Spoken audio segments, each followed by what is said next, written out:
Here we are. We got the light in the wrong spot here. All right, here we go. I think we're live. Let me see. Am I even on this shit? Oh, oopsies. Yep. Let me go check it out and see if I'm live or not. I think I am. I think I'm live. Don't worry about that horrible noise in the background. That's Revolution.Radio. I'm almost there. Mute that shit. All right, there we go. YOLO. Mofos. All for y'all. Would it be what it was like if it was like what it's supposed to be like? I think it is like that right now. What's up, Roger Goodman? Showing up good. All right, cool. We're just waiting on the bumpers from Revolution Radio to get done playing, and then we'll add them to the show and get rolling. Even though I already rolled earlier, so that's good. Fairbank, Alaska, it's minus 33. Brr. Frank Rizzo's in the house. Can you believe it? Good evening.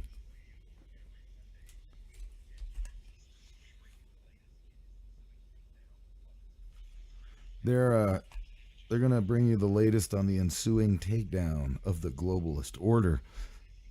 I don't see that happening, or at least it hasn't been happening lately. The global order seems to be fine and dandy. And excuse my voice, we're all sick over here at the house. Somebody brought in one of those illnesses. And then the children were whining and crying for days, and teenagers hacking it up. Weird. Hoorah, right? Kentucky, it's 57. Everybody like to be in Kentucky. Salutations. I'm just joking. That was my Kentucky accent. I probably didn't do it right. You know what used to trip me out is like when compared to city living and then country living, which I've done plenty of both, how people give directions differently in the country versus in the city. You know, in the city, they'll be like, you want to go down here for a mile, take a left, take a right, take a left, go about 3/4 of a mile, and you'll see a big building. It's got a red flag outside of it, you know, and then you go out to the country and they're like, yeah, you go down there where that old barn used to be, you know what I'm talking about, where the Henderson lived. Well, they moved on. But where their barn used to be right there, you go back there, you know. And if you ain't from around there and you don't know what the hell they're talking about, you got to figure it out. I'm just joking. Not everybody in the country is like that.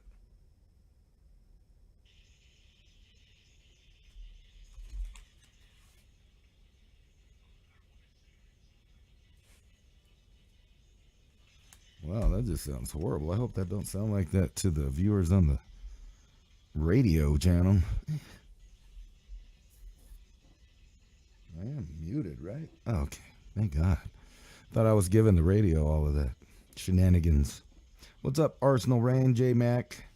Unacceptable, living in left field. How it do?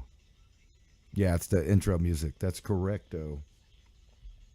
I don't know what the delay is from me to YouTube, but I don't think it's as big as the delay to the radio station. Because usually when you guys are listening to my act, you're listening to the feed from the radio station instead of us like in a live conversation. So you guys are behind it. If we didn't do that, I couldn't push the buttons and play the commercials and all that stuff. All that whatnot-ing. Whatnot-ing. You know what I'm saying? Let's see here.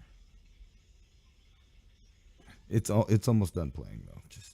There it was. And welcome to Mountain High Time. This is your host, Ransom Godwin. And welcome to where the place is the same as the time. It's 4:20. That's what time it is in the Mountain High Time. I don't know what time it is for you, but it's partly cloudy here. And we're going to get into some cool news headlines. Well, I don't know if they're cool. It's just the ones that are out today, and see what this stoner has to say about it. I'm going to go in and check on my YouTube channel. If you'd like to join us over there and check out the chat, that's Mountain High Time on YouTube. Let me see here. Yep. Okay. There we're going.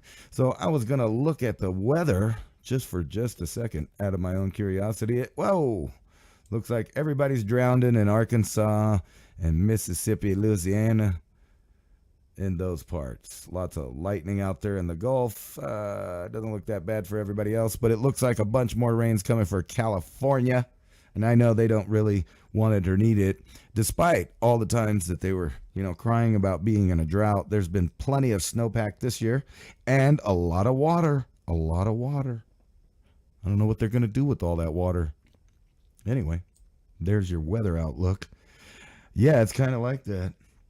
It's good. It's good. What's the weather outlook for 420 TV and Mountain High Time? Well, the weather is good. Tough Titty said the kitty, but the milk's still good. But I don't know about in this case. Do we need to have a talk about lab-grown meat? Ugh. Now, this is a weird topic because, I don't want to kill animals either. However, I accept the fact that I'm an omnivorous hominid that spent millions of years probably eating meat. It's what made our brain get big. It's unfortunately for most people out there to accept you are somewhat of a predator in the animal kingdom. Matter of fact, we are the super predator, the top predator, the apex predator at this point. And why is that? I don't know. It might have been the big brain we got from eating all that barbecue.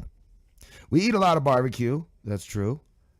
But in the future, do we have to eat the barbecue? I mean, can we barbecue animal-free meat alternatives beyond belief? I mean, beyond burgers. Or are we going to eat the crickets? Eat the bugs? Yoda, how's your bugs tasting? I put barbecue sauce on them. They're very moist and delicious. I don't think so. That's not going to happen. You like your mammal sauce, J-Mac says in the chat there. Wow.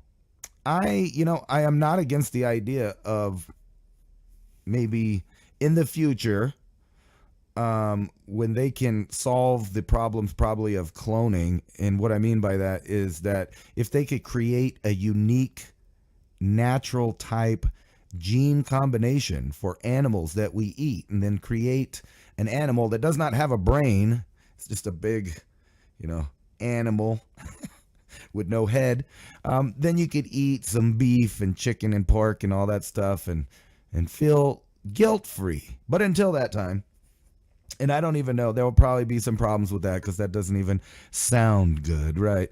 I think the answer to this is that we just no longer feel guilty for eating meat. And how we do that is we go about treating the animals in which we eat with the utmost respect and comfort. And what I mean by that is allow them to live their natural lives as they were going to, out in the field without fear of being mistreated or, kidnapped and cut up in an inhumane fashion where the last bit of their life is filled with fear. However, that being said, that seems to be the way the meat that we've eaten for millions of years came to us after we chased it down, scared the crap out of it, beat it to death or stabbed it to death, and then either ate it raw or, depending on what time you're talking about, sauteed it or, back in the day, just put it on a spig over the fire and had some good barbecue. I'm sorry for all you vegan ears out there that don't like to hear this, but you have those bicuspid teeth in your mouth, and we have what's called those canine beautiful things there. Then I'm sorry, but our teeth are obviously designed to eat omnivorous things. But could you live in a world without meat? And I just seemingly don't think so. I think that's what powers our brain. I think that's what the food that we're made to eat is. No matter where you go in the world or what part of history, they was eating meat if they could. Now, do we have to make species go extinct to eat meat? Of course not. That's why we domesticated animals, so we could give them a good life.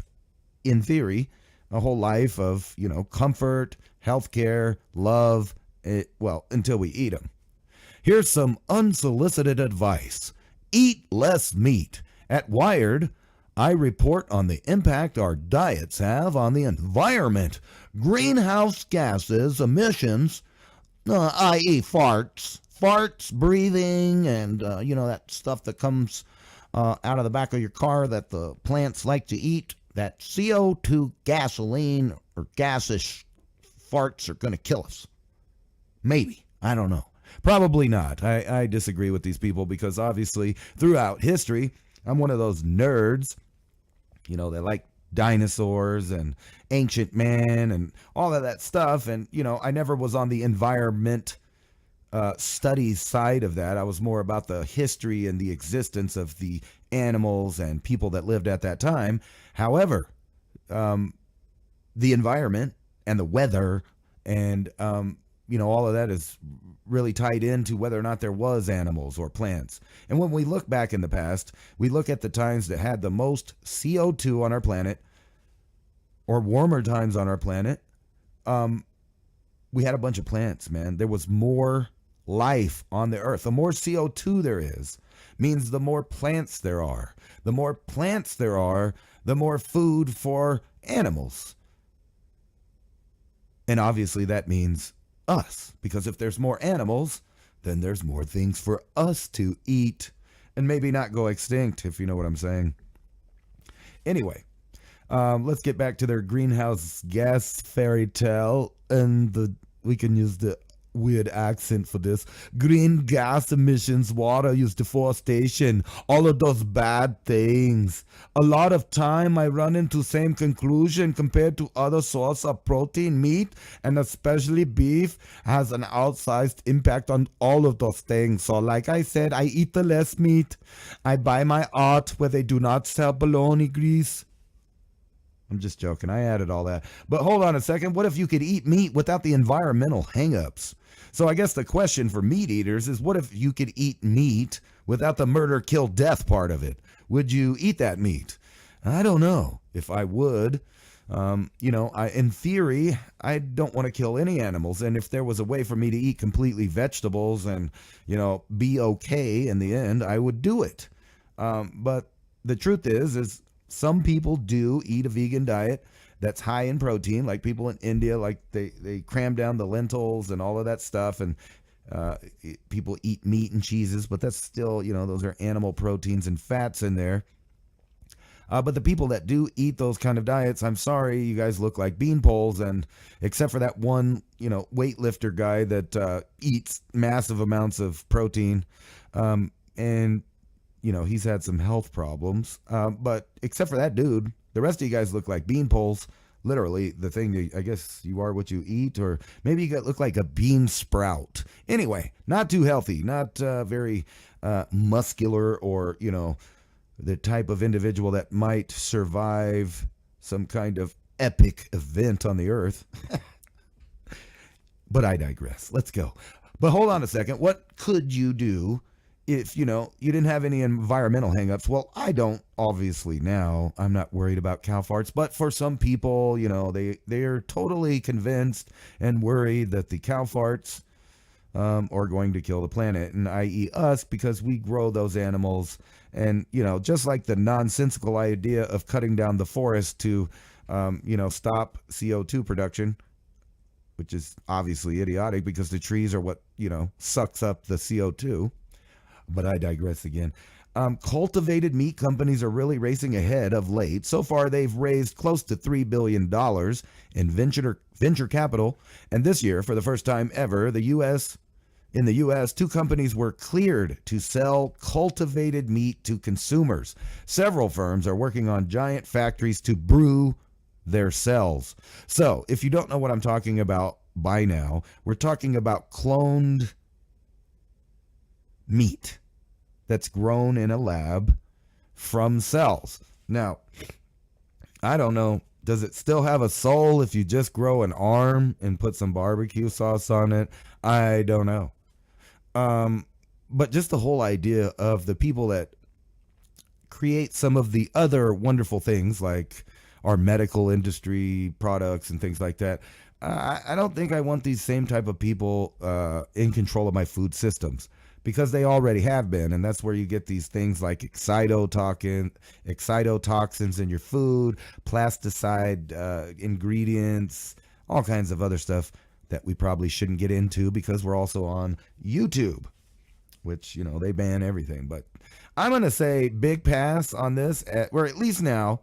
Like I said, maybe in the future when I'm like 80 and they can grow a cow without a head and his name is not like Steve or something, and they're like, it's not dying, but the meat still tastes good.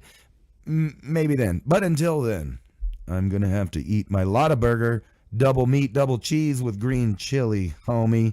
Sorry about that. Anyway, let's move on. I don't know why this article's out here. This is 9 deadliest spiders on Earth, but I guess we'll just go ahead and zip through it since it must have changed pages on me. And it looks like number 1 out of their 10, there's 10 pictures, nine spiders. Looks like the first one is our good old friend from the Southwest and all over the place. There's probably one of these guys under my chair right now, which is a black widow. And if you can look at that picture, if you can't over the radio, if you don't know what that looks like, it is a shiny, sleek, small, about an inch long black spider with a red hourglass. Now that's the female, and there is what's called a brown recluse. That's a competing poisonous spider. It's probably on this list too, but a lot of people don't know that there's also brown widows. In other words, they are black widows or a subspecies thereof that are brown. And sometimes people don't realize they're there, but these things can really jack you up, especially if you're allergic to this kind of stuff. But on top of that, even if you're not allergic, the black widow puts out some serious toxins there. So spiders are some of the most successful arthropods on the planet, having colonized every continent except for Antarctica. Not all of these 8-legged arachnids are venomous, but some can be deadly to humans. For the notorious black widow to the ultra-deadly funnel web spider, here are some of the deadliest spiders on Earth. Number 1, black widow. Let's see what this one. Number 2, a yellow sac spider. The yellow sac spider are in the family of this big old long word that I'm not going to try to pronounce, and they probably account for more human bites than any other type of spider. These arachnids are distributed all over the globe, from America to Northern Europe, South Africa, India, and even Australia and Japan. They're nocturnal predators, and during the day they hide in small white web cocoons. Mildly venomous to humans, the yellow sac spider can be painful and sometimes misdiagnosed as a brown recluse bite. Their venom can cause necrotic lesions, as well as redness, swelling, and sores around the bite area. Yuck. I'm not like arachnophobic. But I don't want them crawling on me. But, when I was a kid, I used to really hunt spiders down and watch them, look at them in a jar, and trip out on all the different species here. Let me see. Okay. Let's go to number 3, which is also some kind of widow. Oh, okay. Here we go. Like I was saying, brown widow spider. Number 3. Big O long name is the scientific name. For the brown widow spider, it looks similar to the infamous cousin, the black widow, right down to the hourglass-shaped markings on its abdomen. But there are some key differences. The brown widow's markings is orange and yellow rather than red. And their name suggests they predominantly have tan and brown molting and spiky rather than smooth appearances. Believed to originate in South America, the brown widow spider is found all over the world. The brown widow's venom is less toxic than that of its cousin. However, it can still be deadly. Although they don't deliver as much venom as the black widow, the brown widow's bite can still cause latrodictism due to its neurotoxic venom. symptoms of lactrodictism. I don't know how you say that word. Lactrodectism, maybe. Include pain, perspiration, muscle rigidity, and vomiting. Yay!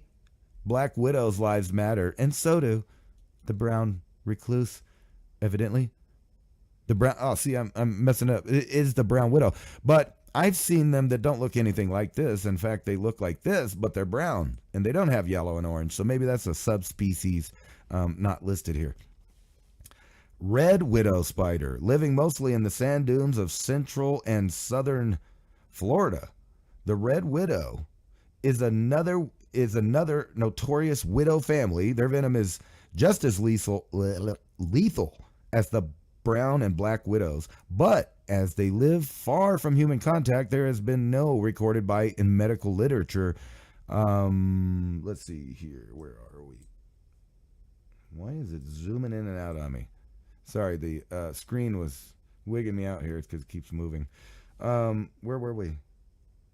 Rather than an hourglass, a dominum with yellow rings around red dots, rather than that, like its cousins, the red widow usually has one or two red marks. Stupid. There we go. That's a pretty trippy spider. All right. Oh, this one, the redback spider. This page is tripping me out. The zoom, it keeps going in and out. Due to its strikingly similar appearance to the redback spider, Latrodectus was once thought to be a subspecies of the black widow spider, but it is a distinct species. I'm sorry, look at the page. Look at it, it's rolling on me. Man, we're going to have to skip this, man. Just skip to the names because the page is giving me psychedelic effects. It won't stop zooming in and out on me. Anyway, let's see here. The red spider. Nothing. The funnel web spider. We all know about those in Australia. You guys have all the good stuff over there. Six-eyed sand sniper. No, I'm just joking. He's not a sniper. He's just a spider. And that one's cool. The mouse spider.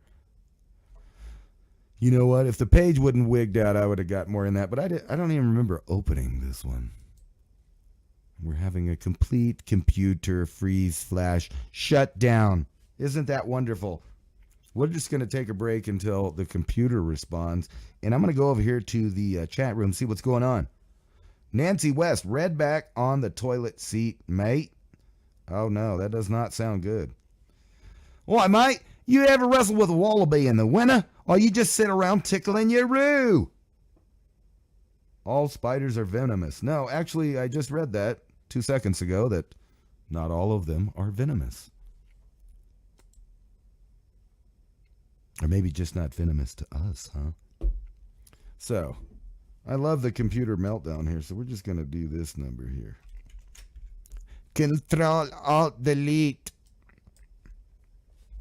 Yes, end it. End the suffering of this frozen browser. We're going to sacrifice all of the browser and see if we can get it going again here. It does not like me today. There we go. Restore our session, mate. Yeah, that didn't even sound good. Hey, maybe our spider. Yeah, it stopped wigging out. That's cool. All right, now we can get back to the spiders. Where were we? We were back over here, weren't we? On this one. The redback spider, due to its strikingly similar appearance, the redback spider was once thought to be a subspecies of the black widow spider, but it's a distinct species also known as the Australian black widow. You can find this creepy crawly throughout Australia, Southeast Asia, New Zealand, and the redback spider has been found in Japan, the United Arab Emirates, and Belgium due to inadvertent introductions. Highly venomous. The bite from a female red spider can be life-threatening, using its fangs to inject a complex venom that causes intense pain to the bite area, in addition to sweating and goosebumps. As time goes on, these symptoms worsens, and there may be also redness and swelling, as well as nausea, muscle twitching, headache, and fever. Respiratory failure may occur in several cases. Thankfully, in 1956, scientists released a redback spider antivenom, which is very effective even when used several weeks after the initial bite. No deaths have been reported since. Now that's awesome.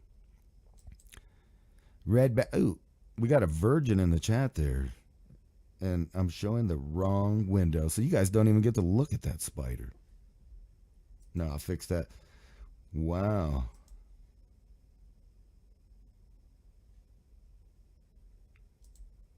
That was really trippy. So let's just add this now that my computer's awake again. Sweet. All right, there we go. And the next on the list is the funnel web spider. Normally, in the world of spiders, it's the female that's more deadly, but the funnel web spider, let me get this a little bigger so I can see it. The tiny little print there. I hate when they put the small print. Anyway, normally in the world of spiders, the female's the deadly one, but for funnel web spiders, Atrax, the male has the more toxic bite. Any attack must be treated quickly with antivenom, especially if your child has been bitten.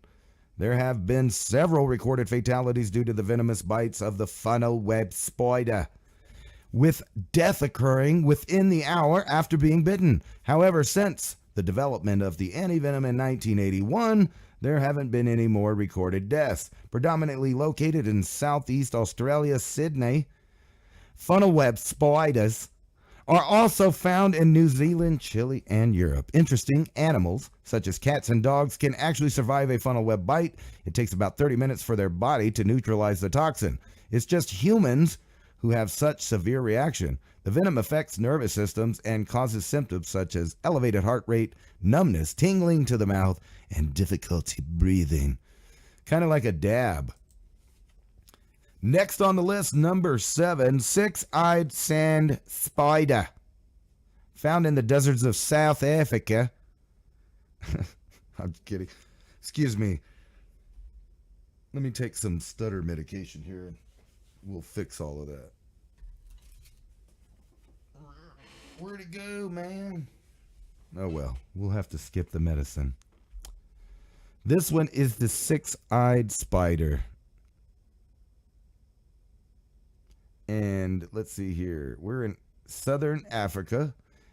The six-eyed spider. And I'm never going to try to pronounce that giant name. You guys can do that. Hexoplasma honey. Buries itself in the sand to ambush unsuspecting prey. The small, stiff hairs that cover the spider help to hold sand particles in place, adding to its camouflage. It's otherwise known as the six-eyed crab spider due to its crab leg. It's got crab legs, mate.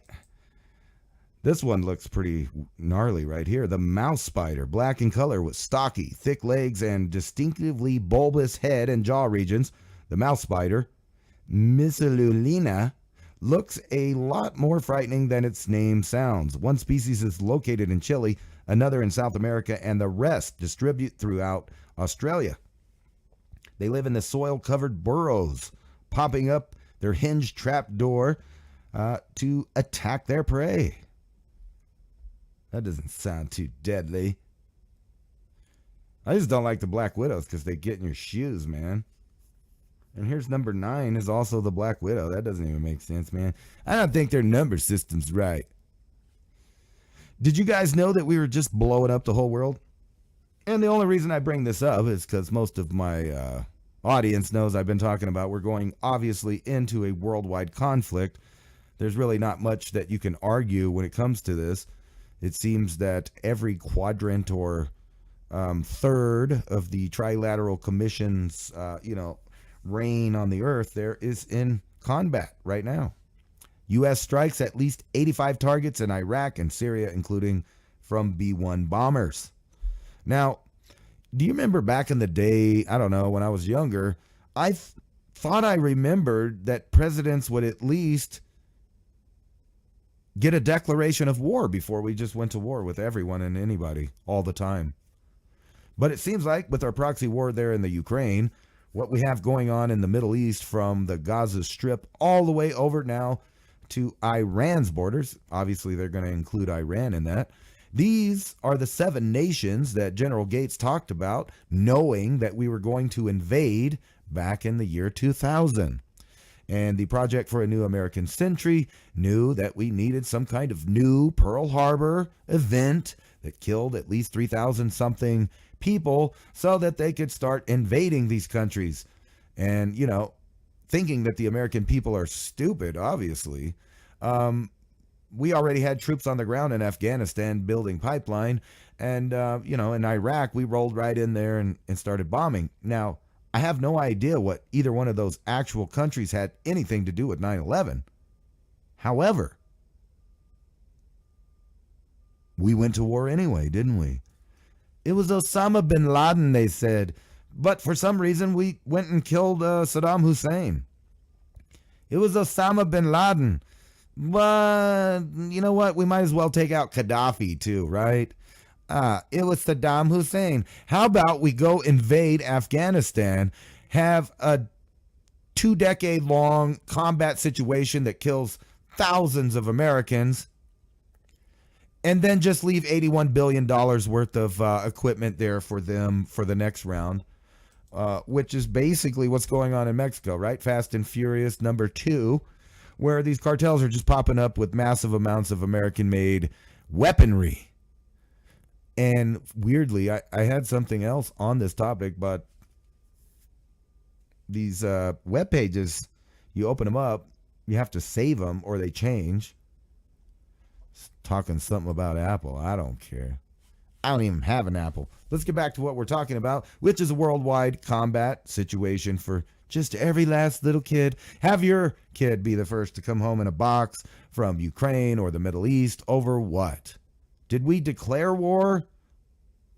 Why are we bailing out other countries? Why are we bombing countries? Well, because we're used as the world police for this new world order system. And weirdly, the American people are basically the last ditch hope for freedom on the planet. Now, you might laugh. You might have laughed a little bit to yourself when I said that. But I'll tell you why. It's because in the U.S., we own a lot of guns. We have a history, a genetic memory, if you will, of a civil war already. We also have genetic memory of a revolution where the American people that weren't quite American people yet, I guess, not at least United States American people, but in the Americas, decided that they had enough with tyranny.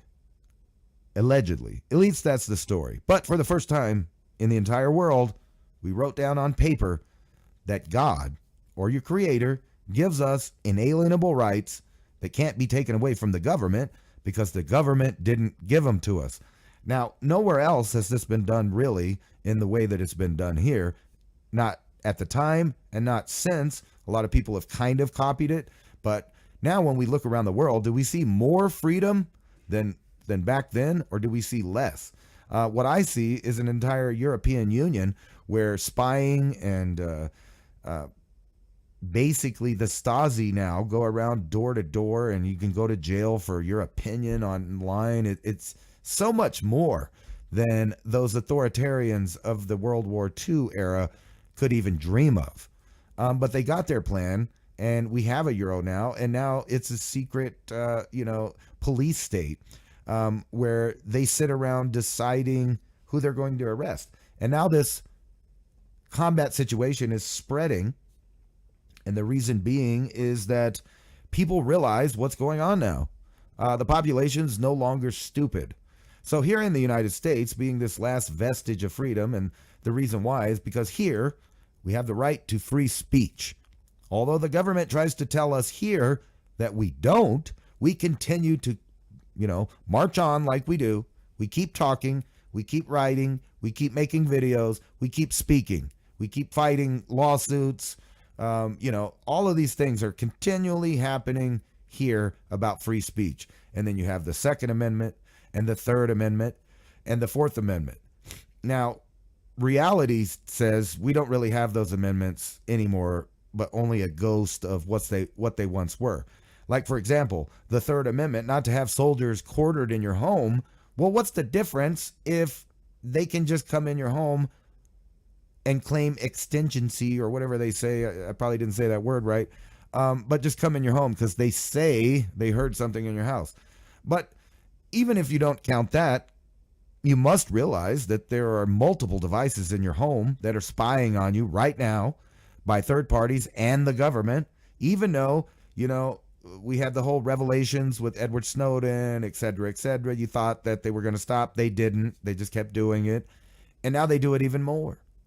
So in a sense, you have soldiers that live, for all intents and purposes, in your home. They're listening. They're watching.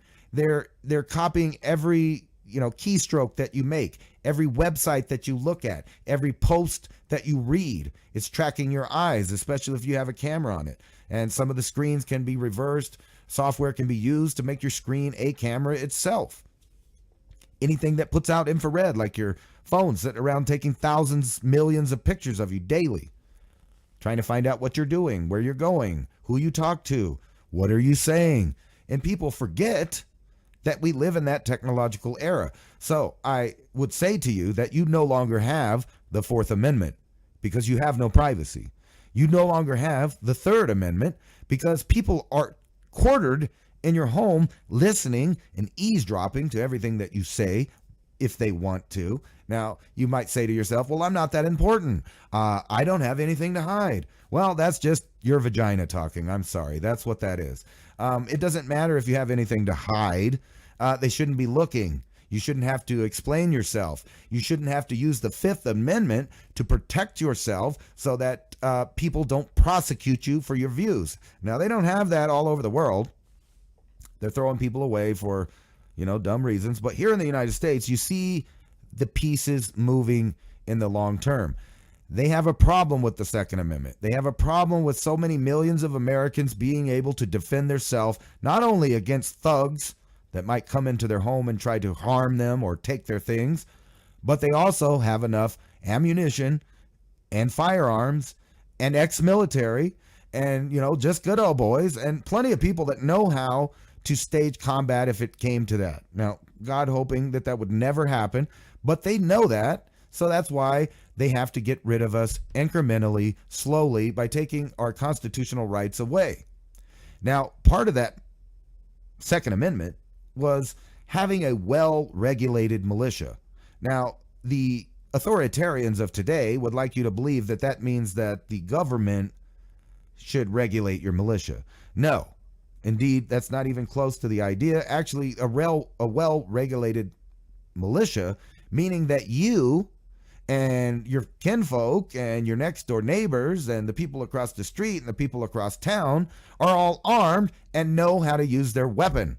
They know how to use their gun, and they are well regulated, meaning that they continually to know how to defend where they live at all times. That's well regulated. A militia of one, a militia of two. And, think about the idea of a militia. Militias are started at any time for any reason throughout history. And the whole idea that our country is now saying that we don't condone violence while we bomb 85 targets in another land for some reasons, who knows, some banker reasons, I'll tell you that. They can come up with as many excuses as they want, but we know that it's the central banks that decide who gets bombed. They decide how we're going to redistribute everything and how we're going to move forward. And whoever runs them, I don't know. Nobody does.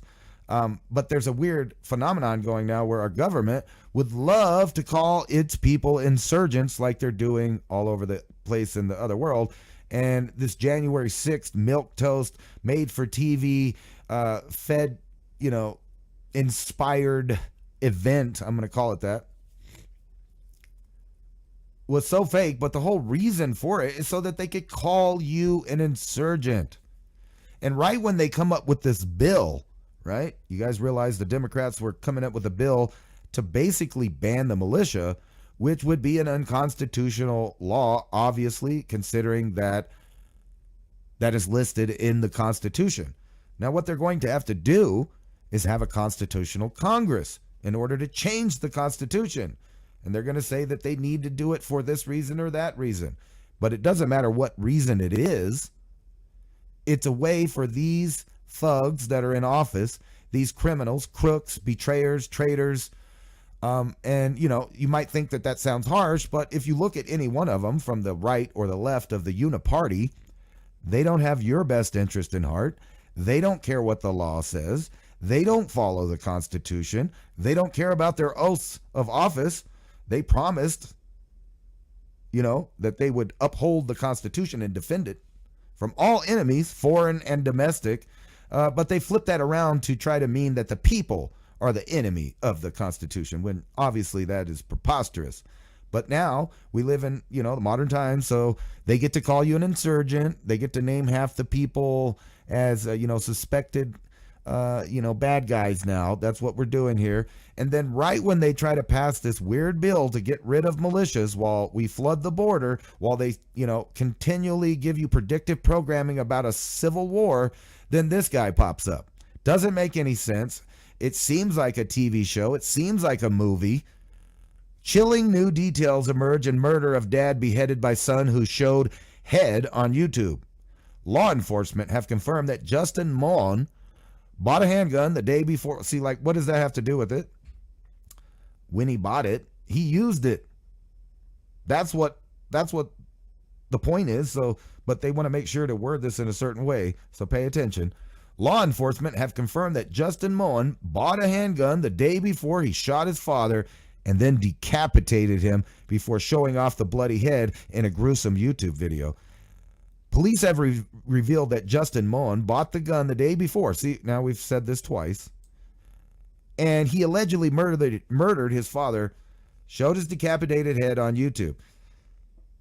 Damn, I never catch these live. I mean, was it a live show? I don't know. Anyway. Major update, police revealed Moen used the gun to shoot his father in the head before cutting his head off and making a ranting video. They also revealed the 32-year-old son was arrested hours later, about 100 miles away, where he had broken into a state National Guard facility. He was armed with a 9mm Sig Sauer handgun that had one missing round. You like all the nonsensical details, that doesn't really matter. What matters is this weirdo, if it happened, is a nut, and he killed his father. And down here it says the reasons that he killed his father, because supposedly his father worked for the Army Corps of Engineers and was a big Biden supporter. So this guy allegedly, you know, because he's Moen's militia, and you'll see this word militia just all up in this. It just seems like a made-for-TV event to me, almost like January 6th. Now, I'm not saying it's fake. Not at all, but I am saying that it's bizarre that the predictive programming has reached so many people that you're about to see all the nuts come out. Weird, man. Anyway, so this is supposed to be like he wanted to send a message to, you know, all of the supposed right-wingers to stand up. Obviously, any normal person, any patriot, any person that has that actual idea in their head of fundamental freedoms, individual rights, etc., A, would never be murdering somebody. B, most of the time, you know, if they're in a militia, it's like a club, a group. Now, some people do go out and actually, you know, run around, do some training, little PT, little target shooting. But for the, you know, vast majority of the people that I've ever met in a militia, they were combat veterans from one of the world wars that we have. Not the World War, but like, you know, ex-Korea vets, ex-Vietnam vets. And nowadays, most of those people are disappearing. And now it's Gulf War and, you know, everything that happened after 9/11. Now I have people that are younger than me that are coming back, you know, for already here for a decade, and they're a combat veteran. And it really makes your head spin when you see this whole idea just pop up randomly. This guy, like almost like if he got a phone call, hey, you know what? We're trying to outlaw those militia guys. But if you've been really paying attention for the past 20 or 30 years, you've been realizing that this is a strategic, incremental setup to destroy Americans. And what I mean by that is if you go back to Waco, I know a lot of people think that, whatever they think about that. But right shortly after that, the Oklahoma City bombing happened. And then you get players entering the scene like Eric Holder and, Hillary Clinton and all of these characters that are rising to the tops of the power of the government structure right there. And preemptively, this is long before Homeland Security and 9/11, Bill Clinton went after all of the militias to take most of their ammunition away. Now, in between that, during the Obama administrations, if you remember, the federal government was arming itself. They were buying up all the ammo. I don't know if because most people are goldfish. And then we had the Fast and Furious episode, which busted the Obama administration selling to street gangs in the U.S., Mexican cartels, and then it just went away. Nobody went to jail. No problem. No big deal. And then now you're looking in Mexico seeing well-armed cartels with Kevlar, helmets, 203s, RPGs. They got those AK-47 lookalikes, the ones that are made over here. And then you see M4s and all of this other stuff. And we're not talking that stupid AR-15 thing that everybody's trying to ban. These are actual M4s, the whole platform. I've seen some brand new, gear. They have nice sights. They have infrared. They're building armored trucks. But people just aren't getting that the combat zone is coming to you. And that's what this whole thing on the border is. It seems like if there ever was a false flag going to occur, they would do it there. And think about the volatility of the situation that you have there. You have this predictive programming of the right versus the left, the red versus the blue. And then they continually talk about civil war and how separated we are and how blah, blah, blah. And then they have this border crisis, which if you've been studying, you'll know that there are other parties there besides people coming in and the Border Patrol and whoever with the Texas and the convoys and all of that. You have all of these different players, but you also possibly have people like ISIS, Hezbollah, the Chinese intel governments. You might have Russian people. You might have Cubans coming in. We've been looking at the people coming in. They're coming from Africa. They're coming from China. They are coming from Cuba and Venezuela and all of these places. But are they coming as state-sponsored actors? Well, nobody knows, and nobody's looking because they don't care. Because I hate to tell you, they are floating the boat, or flushing the toilet, I should say, on what's going on here. And that's what all of this whole thing seems to be set up to be doing, is one big psyop using real things. Just like you remember the other day, poor Zuckerberg lost his whole fortune, but don't worry, he's back with $28 billion after this morning after Meta stock makes record surge. Did that really happen, or are they just moving money around? We don't even know down here, the peasants. We don't even know how real any of this stuff is. Like, does this seem real to you? Co-founder of a private equity firm explains why he acquired Pornhub. Solomon Friedman is one of the new owners of Pornhub. He's an attorney and a rabbi. Some reports say he's a former rabbi. His private equity firm took over MindGeek, the umbrella company of the virtually every porn site. He vowed to save Pornhub from ruin and make it a better place. What he means by a better place might not be what most people think is better, though. It's a whole lot of porn. And you might ask yourself, what do you mean? A rabbi bought the porn? What? That's like, Joel Osteen. You find out Joel Osteen, or, somebody that all of those people think is a super Christian. And then you find out, he owns Pornhub, man. He's all into that porn stuff. Now that sounds exactly what a preacher or a rabbi or somebody that really, is into spiritual enlightenment would buy, so that every other person out there is, destroyed by obviously an addictive, a psyop like free internet porn. Come on.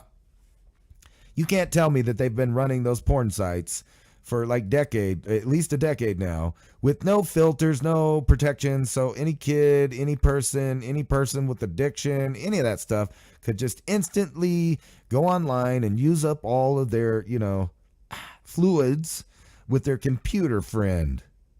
And then wonder why they can't get along with their mates at home. They're like, but you don't do all those fantastical things, and you do all this talking, and I got to buy stuff and listen to you talk, and geez. Now you got a whole generation of guys that think that making love is, 2.5 minutes in front of the keyboard. And not only that, there's plenty of studies that prove that it destroys your mind to watch that. It's unrealistic, for one. Well, for some people, it's unrealistic. It's not like it's fake. I mean, it's not like it's real. Have you seen most of the porn queens without their makeup in their normal state? And just the whole idea. And they moved it, kind of just regular men on women doing stuff to really extravagant things, and then offer it along with gangster rap and, all of these other ideas for several decades, and then throw the rainbow at them. Let's barf the rainbow on them and make everything weird again. It's constant psyops. And then when you find out who are running these things, well, those are the same people that are claiming to be spiritual and holy and good people. I'm just a good porn owner. I'm just throwing that porn site. Don't worry about it. It'll save your soul. Now, I don't really have nothing against a free person being able to choose to do that and go plug one out or, flick the bean or whatever you got to do. But you have to remember that if you constantly are doing that to a fake idea, well, you're going to run out of the real juices that it takes to have a real relationship with real people. Just like regular television, it does the same thing, but obviously to a more fluid conclusion. But when you look at television programs, now I'm a cinephile myself. I've watched lots of movies. And I just ran into a wall with them. I try to watch them now, and you can see the predictive programming. The writers are crap. There's no plot. There's no storyline. There's no new ideas coming out. It's a bunch of weird leftists pretending to be normal people like you and I, while when they get off of work and stop pretending to be you because they know that you relate to people like you, and then they go talk crap about you all day long about well, you guys are flyover country. You're racist. You're dumb. You're a redneck. Even though they're the only people that bring you 90% of the racism, hate, and other destructive ideas come from those exact same people. And think about the professions that they have. They are actors. Their job is to lie to you. They get paid to lie. So why would you ever believe any of these people that are in these entertainment industries knowing for a fact that they're on face a liar? A pretender. And now it's got so bad that they are setting up laws where you have to pretend with people. And if you don't pretend with them, you could go to jail. So does that sound like a more free world to you? Or a less free one? Sounds like a less free world to me. Anyway, let's move on. Pro-Native American activists fighting to save indigenous traditions in nationwide war against wokeness. Hallelujah. Grassroots rebellion against cancel culture surges from coast to coast, fighting an anti-American movement. Maybe they're talking about the Redskins, probably. From coast to coast, wokeness is facing a rebellion. Communities are fighting to reclaim their local heritage after cancel culture rampage in recent years eviscerated Native American images, nicknames, tributes, and hundreds of schools nationwide. We're actually fighting an anti-American movement. Lisa Davis, a pro-Native American activist in Cedar City, Utah, told Fox News Digital. The people they are trying to erase, or excuse me, I said that wrong. The people trying to erase Native American culture are the same people trying to remove Thomas Jefferson and bashing American heritage. Davis and other Cedar City residents formed the grassroots organization Voice of Iron Country Education, after the school board voted to eliminate the high school's traditional red man name and logo in 2019.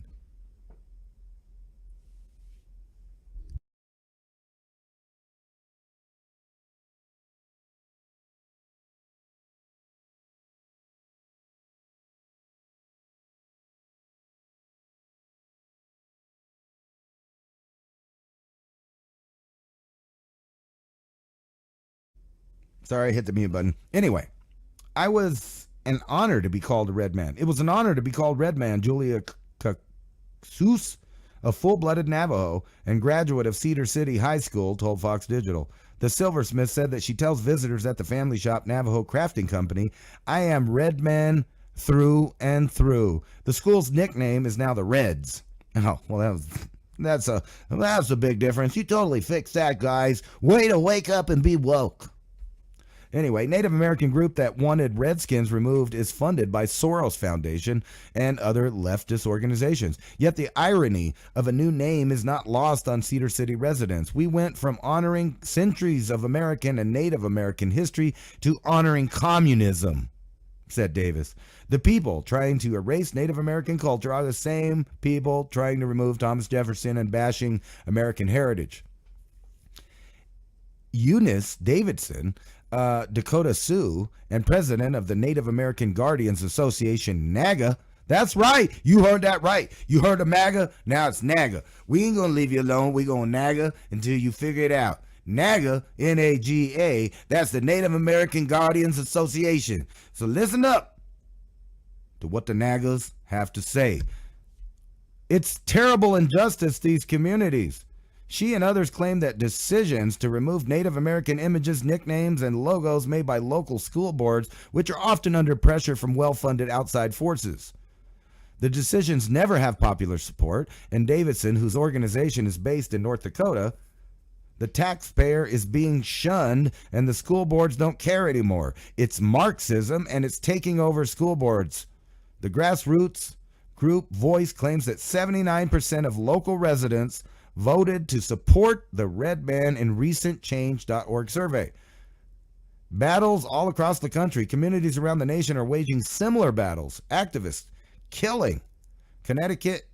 No activists were killing. Activists in Killingly, Connecticut are fighting to reclaim the town's red man tradition after it was trampled by a state mandate to wipe out its own Native American legacy. Cambridge, New York has taken its fight to save its beloved Indians tradition to the courts after the Board of Regents announced a plan to trample Native American history across the Empire State.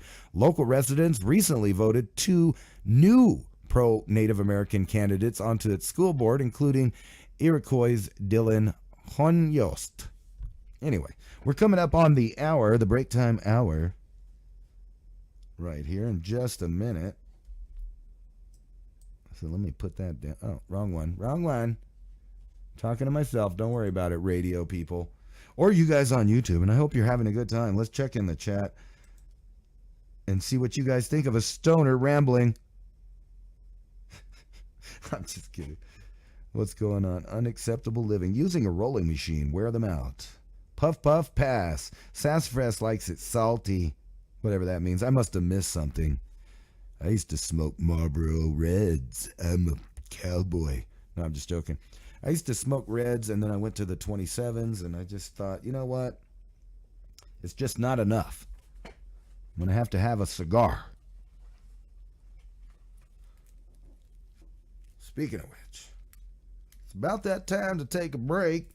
So I hope all y'all out there in radio land, go pee, go poop, take your bowl, pack your bowl, smoke your bowl, whatever you got to do. Smoke them if you got them. Come on back. Anyway, it's now 6:57 Mountain High Time, and you're listening to Revolution.Radio. This is Mountain High Time. I'm your host, Ransom Godwin, and we will be back in approximately 5 minutes. Well, at least, for them. Now, if I can find a lighter, I'll be here. Anyway, so I'm going to play you guys a commercial. It's probably the wrong one, but we'll do it anyway. And I'll be back in just a second. Today, the demand for gold continues to flourish globally. History proves that fiat paper money is designed to go to zero through inflation, whereas gold has intrinsic value in which it maintains forever. Paper money is a debt instrument. Gold is an asset of wealth in its own right. It does not depend upon any governments, corporations, or individuals' promise to repay. ITM Trading has spent the last 27 plus years developing a team of expert researchers and analysts to make this possible. Simply put, we build strategies which are historically proven to protect your wealth and assets through any economic downturn or currency collapse. Schedule your free gold and silver strategy call 866-834-1422. That's 866-834-1422. Or go to learn.itmtrading.com/MIAC and keep watching Mountain High Time and Mini Ice Age Conversations if you know what's good for you. Imagine, if you will, a glimpse into the possible outcome of a million mistakes. What you are about to watch is a nightmare. It is not meant to be prophetic. It need not happen. It's the fervent and urgent prayer of all men of goodwill that it never shall happen. But in this place, in this moment, it does happen. In the midst of it comes unexpectedly over the phone the announcement of the President of the United States, the warning from the very top declaring a state of emergency of suspected enemy missiles approaching. It's anyone's guess where they might land. What city will be obliterated? How many could be lost? And last but not least, will it be me? Will it be my family, friends, my square inch on the map? Minutes go by and nothing. Right as you exhale a breath of relief, an instant wave of horror treks down your spine and a sinking feeling in the pits of your stomach. Just then the power goes out. The only light you see is the glow of your phone. Shining in your face, the icons of terror. Low battery, and even more frightening, the symbol for connection to information and loved ones gone. You try the landline in your office, desperate to contact family. Nothing at all, just a bone-chilling empty silence. Panic-stricken, you blindly forage for your car keys. Success. Something in this nightmare of a day has gone right.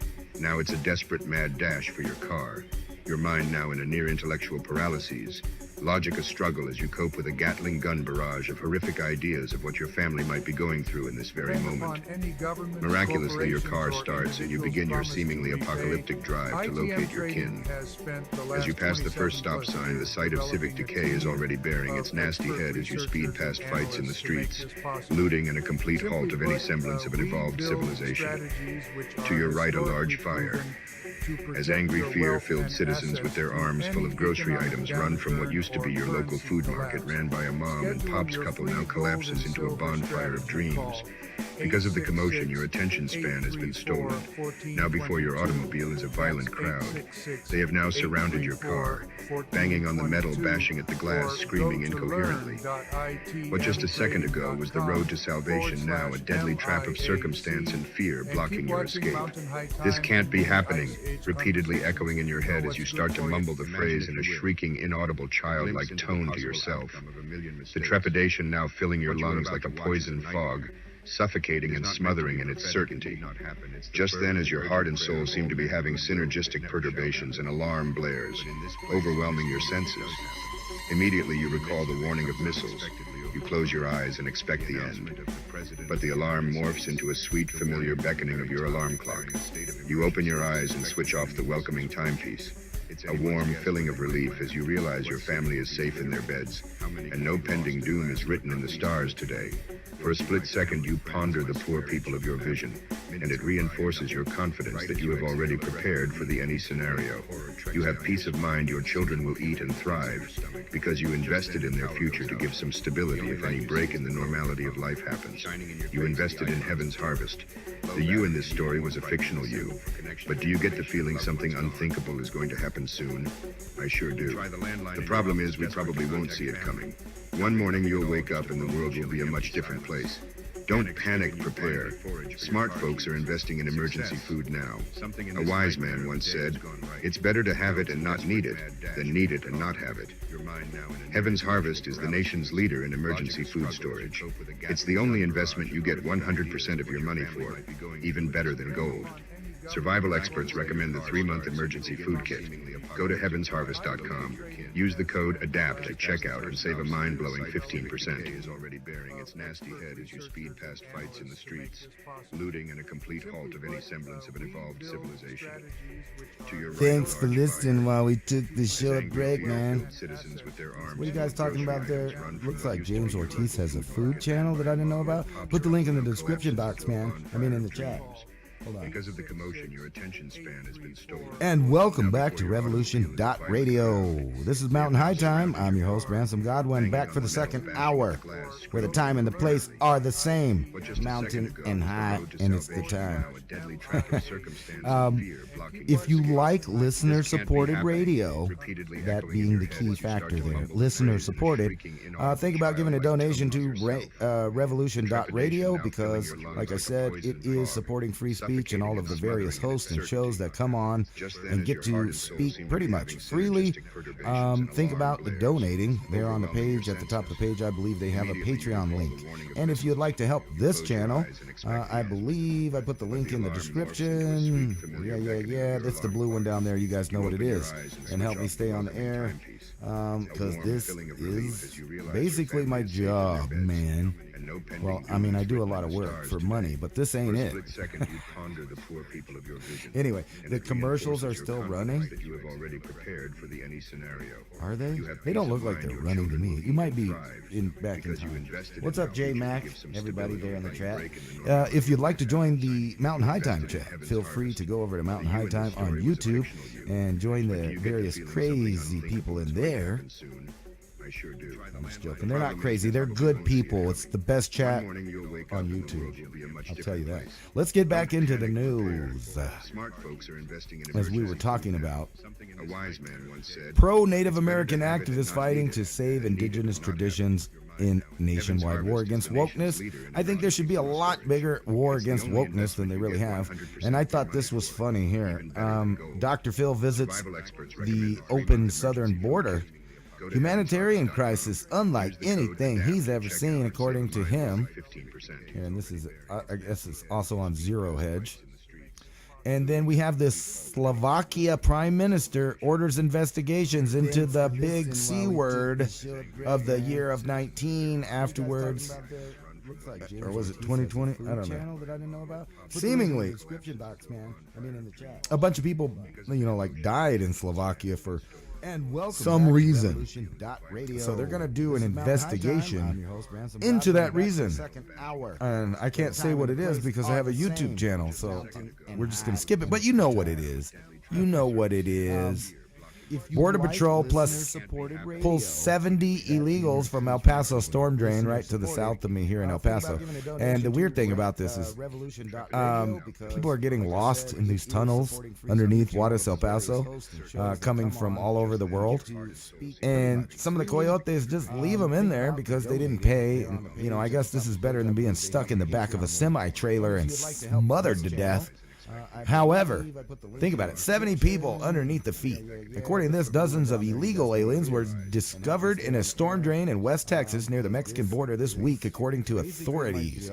On Wednesday, the U.S. Border Patrol, USBP, apprehended a massive group caught entering the country illegally via drainage tunnels in the latest bust of its kind. But what did they do with them afterwards? They put them on a bus, they gave them some money, and they send them on their way. Don't worry about it. If you'd like to join, don't worry about it.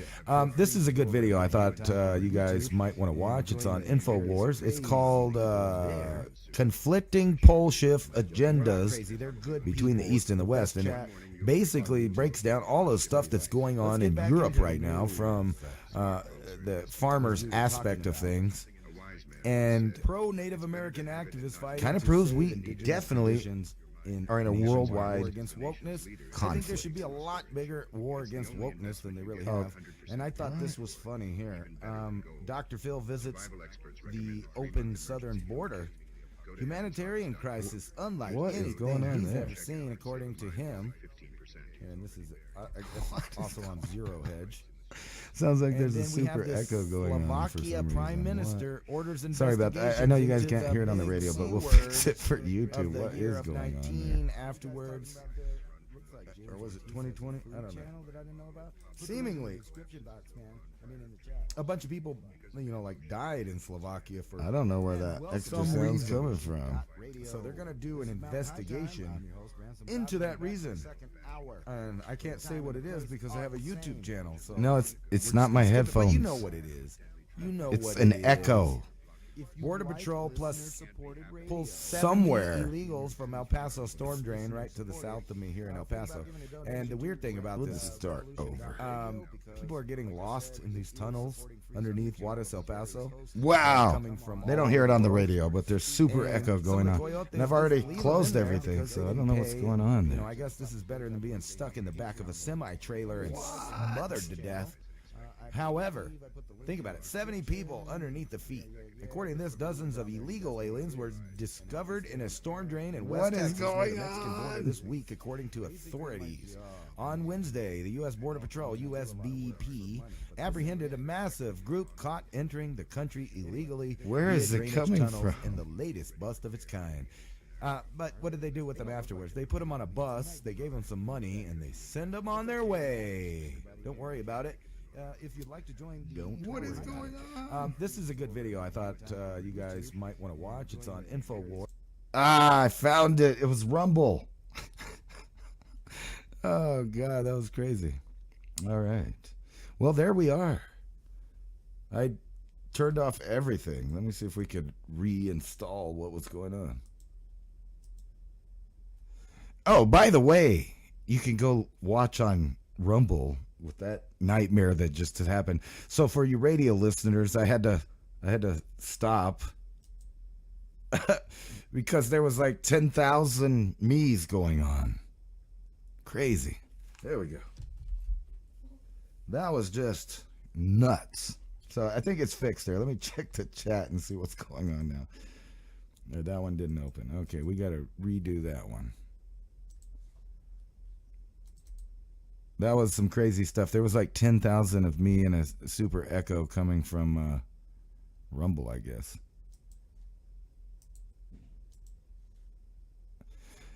Well, I am a one-man show. Sorry about that, folks. Let me go back over here and check out the chat room and see what you poor people that had that wonderful audio experience. You're welcome. I gave it to you. And then we'll get back to our story here. Wowzers, man. All right, there it is. It's artificial unintelligence, man. It was a cam looking into a cam looking into a cam. Oh, my God. That was just crazy. All right, let's go back over here and check out what's going on. This is an article from Florida that I was tripping on. Officials, 3 dead after plane crashes into Florida mobile home park. And the only reason I really find this upsetting is because I live not far from an airport, a small airport that has these type of planes on it that just fly over nonstop. Not to mention all the military traffic, but specifically, I have a small, I guess it's the city airport. And these little planes fly over where I live all the time, and I think about this constantly. Is one of these guys just gonna dive down into my house when I'm just sitting in here doing something like doing a radio show, doing a YouTube show, and then boom? Because it sounds like sometimes it has. But anyway, sucky for these people. It says Clearwater, Florida, a plane crashed Thursday night, left 3 people dead, according to fire officials. Multiple mobile homes caught fire, and one of them had been hit by the plane, according to fire officials. Clearwater Fire Chief Scott Earlers said that there were people who died on the plane and in the mobile home that was struck by the plane. 3 people have been killed, according to WFLA, and the pilot and 2 people on the ground were killed. Man, that's messed up. You're just sitting in your bathtub with your rubber ducky, and then all of a sudden, kind of like these guys here.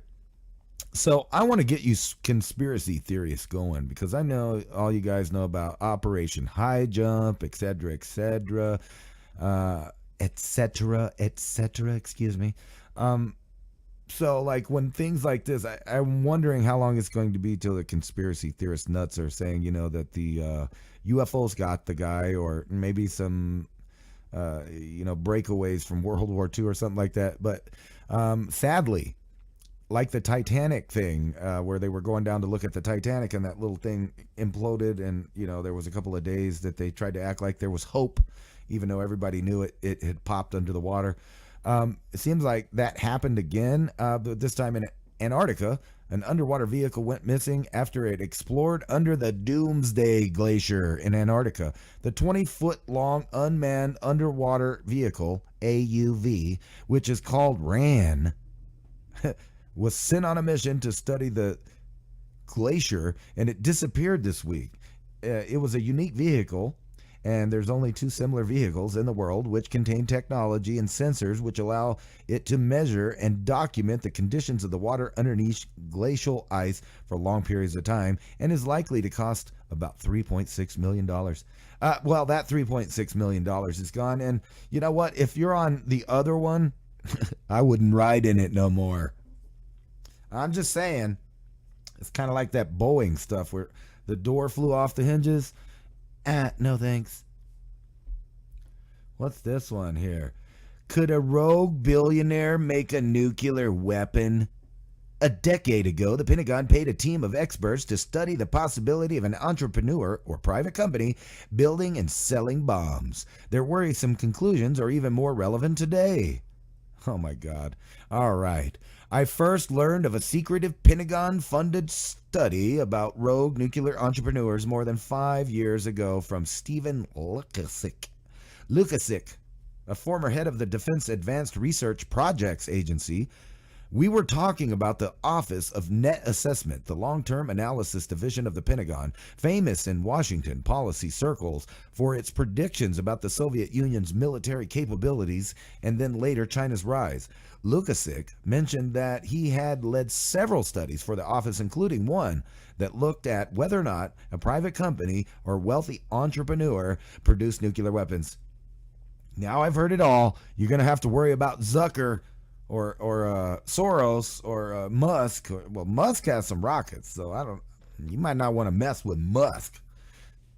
Imagine being named after like the funk that comes out of an animal's armpit.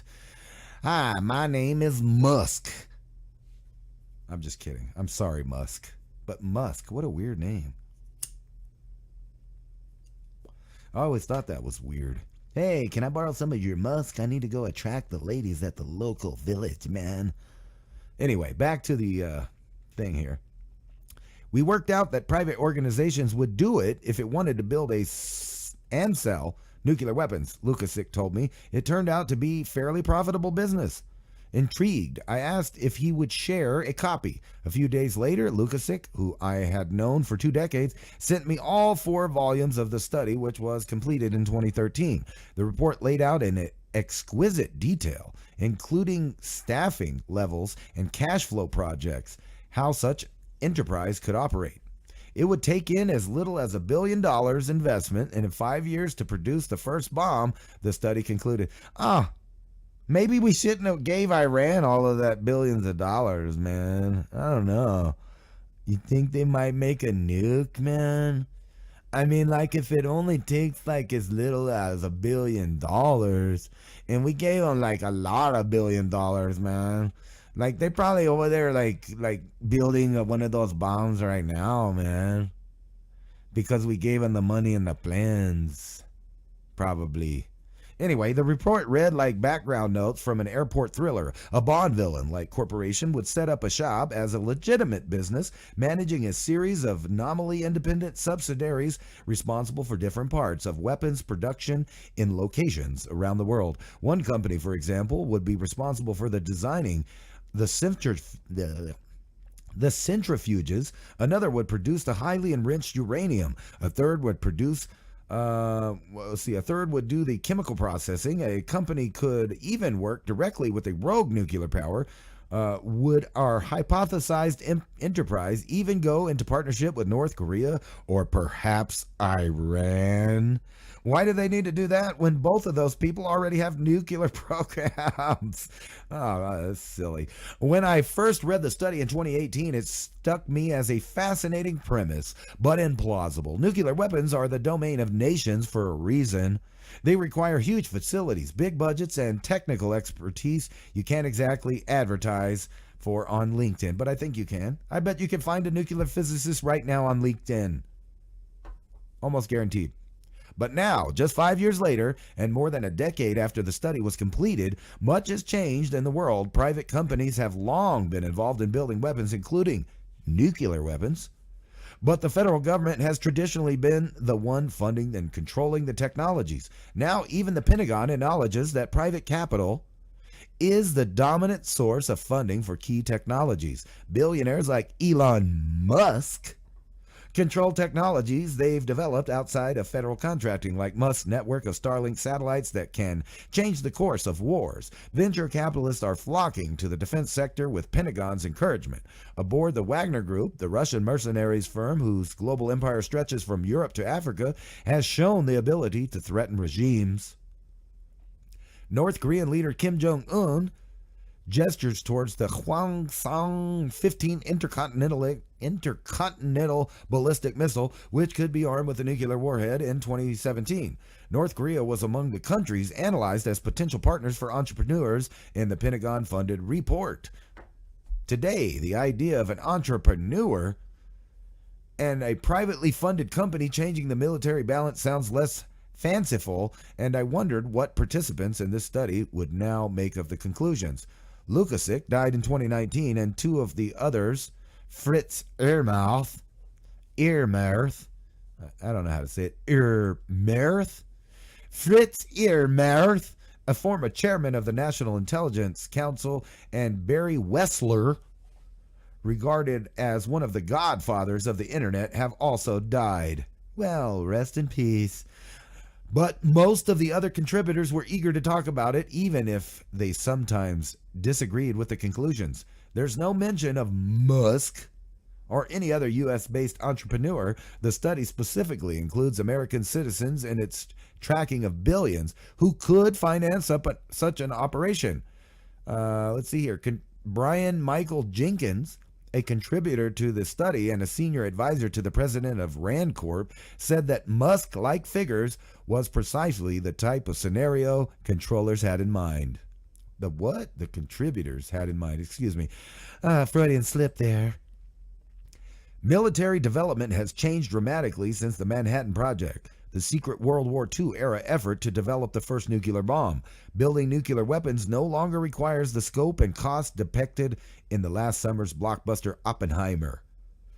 Entrepreneurs like Musk are able to build on a massive government investments in rockets and nuclear technology. Rather than starting from scratch, the study, Jenkins said, was intended to see what might happen when the barrier to entry to developing military systems is much lower.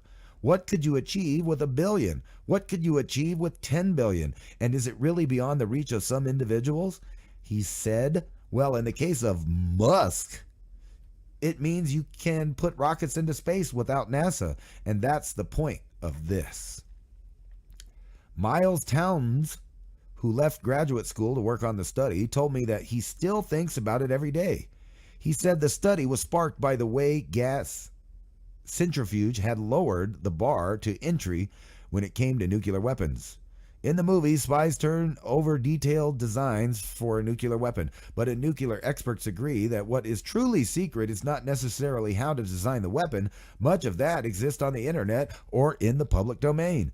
But the process necessary to make the crucial materials, like heavily enriched uranium. Countries seeking to enrich uranium, whether for nuclear energy or weapons, are increasingly turning towards gas centrifuges. And those basic centrifuges appear to be rather easy to make, perhaps so simple that they are within the reach of nearly any developing country. Wrote Scott Kemp, then graduate student of Princeton, in a dissertation that caught Lukasik's eye. Kemp's thesis led Lukasik to question whether such centrifuges were also within reach of private companies or perhaps a Silicon Valley billionaire.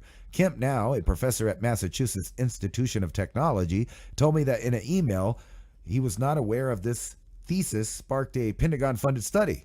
The actual study consisted of monthly meetings at Lukasik's suburban Washington, D.C. home. Approximately 10 participants took on parts of two opposing forces, a red team made up of nuclear entrepreneurs and a blue team representing the governments trying to detect and stop them. In between meetings, members were assigned to research the technical and political issues that might allow a private nuclear proliferator My best friend was the Alibaba website because I can find anything on it, like mass quantities of nitric acid, recalled Katie Leach, a chemist who was Lukasic recruited into the project. When the study was done, Lukasic relayed all the findings to its sponsors, Andrew Marshall, and legendary figure in the Pentagon who headed the Office of Net Assessment for decades. The study was never released or even disclosed publicly, in part because those who contributed believed that the final report was classified. 2 of the participants I interviewed said that they were told to remove any copies from their computers. I knew that Andy treated it as classified. Lukasic said of Marshall back in 2018. Marshall died in 2019. The Pentagon spokesman said that the report itself was unclassified but contains sensitive material that can find its distribution to a limited audience of senior national security officials within the Department of Defense. The office commissioned the study as part of an analyzing key trend and dynamics impacting the international system, the spokesman added. The pursuit of nuclear weapons and the proliferation of technology enabled that pursuit has been one such trend. Not everyone I spoke to about the study agreed that billionaires could or would want to operate a nuclear weapons business. After all, Musk's grandiosity led him to buy Twitter, not a uranium mine in Kazakhstan. And the Wagner Group, whose ultimate fate remains unclear, doesn't appear to be pursuing nukes. Jeffrey Lewis, a nuclear expert at the Middlebury Institute of International Studies in Monterey, California, who wasn't involved in the study, questioned its premise, arguing that private companies wouldn't want to risk the exposure that bomb-making entails. The business case would not be by buying finished weapons, right? The business case would be for buying the production capabilities. Lewis pointed out that the Pakistan-based AQ Khan network of the 1980s and the 90s, which used a series of shell companies to sell equipment and know-how needed for the nuclear enrichment, sort of like the starter kit for a nuclear bomb. That's a much safer, more reasonable line of business, Lewis said. Think about this, though. We have so many people with so much money now. Could they or would they want to blow? I mean, what would be their benefit? Probably selling it to, people like Iran or something like that. Because we need, for some reason, to go bomb that country. Let's see here. What's going on in the chat? Would it be what it was? Why won't this come up here? Oh, there you are. You guys are hidden over here.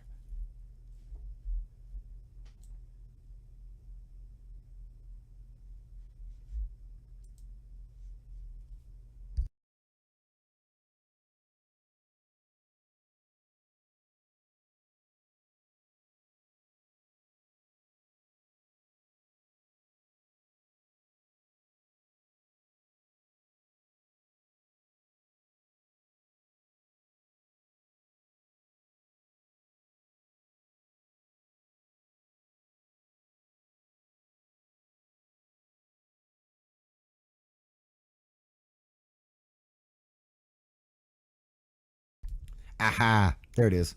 Anyway, sorry about that. I had to blow my nose. I had to make sure it was muted before all of you guys heard all of the booger action. And it looks like we have another virgin in the chat. Mike Mont. I'm going to add you as a moderator because here at Mountain High Time, we believe in free speech. And that means nobody can mute you or ban you or whatever. Yes, thank you, Madam K. Tarot Cards. My haircut is done by me just a little while ago in the bathroom. Ever since I was 13, I stopped paying for haircuts. I just thought that was silly. So I just cut my own hair. Anyway, let's move on. Are we moving to the future? Are we there finally? Z, your thoughts. China unveils plan for chilling zombie brain chips to be implanted into skulls to rival Elon Musk's Neuralink. And I told you guys this stuff is happening so exponentially fast that even us people that are getting older are going to get to see some things that are going to blow our minds that you're not going to believe was actually possible. Even though they predicted programming every one of us from, some of the baby boomers all the way into Generation X And even, the millennial group has been bombarded with their own, version of the same thing. And then you got poor Generation Z being bombarded with some of the most immoral, weird things ever pushed on children. But here we go. China entering the race for the brain implant. Chimps into human skulls. The chips and salsa. The brains are your salsa. And they want to put chips in it. The country unveiled a chilling timeline to develop what it calls a brain-computer interface and aims to release the product as early as 2025. Hey, that's the same year that the Air Force said that it would be flying all AI crafts and stuff back in like 2000. Weird, because they're almost there.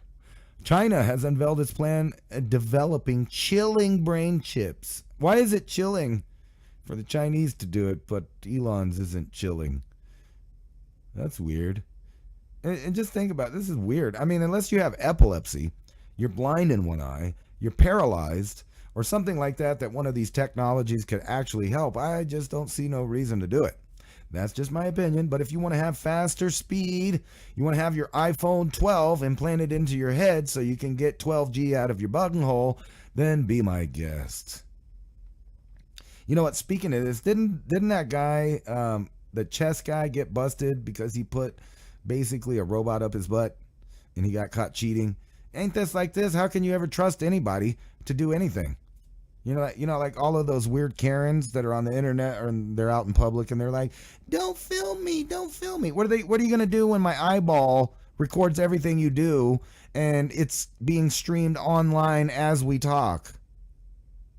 I mean, think about that. Because that's the world that we're living in, where I forgot the name of it. There's a really good sci-fi, I think it's on Netflix. I don't remember what it's called, but basically they implant something like this Musk Neuralink, so every single child is instantly connected to the worldwide internet that is controlled by somebody somewhere. Would you really want that to be going on for your children? Yes, it seems like if you could control your own network, of course it would be cool to have a in-brain HUD display that does mathematics for you and does all of this other stuff. However, I don't think that that's what this ultimately is designed for. I think this is just another enslavement tactic, and there will be some point, some singularity in the near future where the majority of people are connected into this Internet of Things via chips, phones, Wi-Fi, whatever it is, Li-Fi. And remember, they have other forms of this stuff. A lot of people don't even know about Li-Fi. You can get internet from the light bulbs in your room if it's connected. You can get information hidden that's completely around you. And think about this on top of that. What if you deny the chip? What if you deny the technology and you keep your children to deny it too, and their grandkids deny it? What you're going to have is a world where you're walking down the street and you're looking around and it's dark and you hear, the birds or whatever. You don't see much. But there's somebody else that their vision is seeing the infrared of everything. They get to see all of the Li-Fi codes going on around them. They get to, see all of the stuff that you don't see. So what we're talking about is really the separation of a superhuman type person that has artificially enhanced their evolution with trinkets versus a natural born living being. And what they want to do is violate that, the idea that we are a sovereign being that has our own thoughts inside of our head. They're not satisfied with ending freedom of speech or you being able to defend yourself. They want in your brain. They want to know what you're thinking. They want to know how to make you think what they want. And that's what this all amounts to. At some point, there will be a singular broadcast that tells everybody what they want to hear, or what they want to tell them, It'll tell them what they like. It'll tell them what the laws are. They won't have to go to school anymore. None of that. It'll just be a bunch of automatons that report to their designated jobs. And at that point, you can realize that, well, we really don't need that many people. And just like them in China, doing this, you don't think that they're also planning baby factories? They're leading the world in some of the most trippy genetic research over in China. So When you continue to see the Western world and other nations' fertility rate drop through the floor, or as in America's case, having more immigrants than people being born, you realize that the Western world is going to crash. The populations are plateauing, and then they're going to start going down in the opposite direction. Population reduction, which seems to be the web of ideas of all these globalist elites, NGOs, all of these people, governments around the world. Their goal is to reduce this population, but they don't want to reduce it all the way. And now we're at a time when they're telling you, you do not need a father, you don't need a mother. We're going to erase the father and the mother out of legal documents.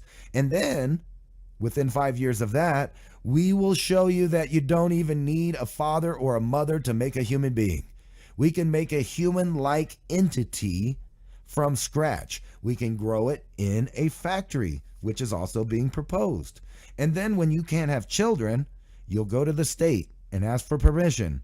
And then they'll take your DNA and they'll mix it with your mate's DNA. But wait, as a special added bonus for only $39.95, we can put the anti-creative gene in it, or the anti-aggressive gene, or maybe that gene that makes you just not like authority telling you what to do. We'll just remove that. A whole total Gattaca situation where people are designing their DNA and forcing the public to also be within that designation of being designed.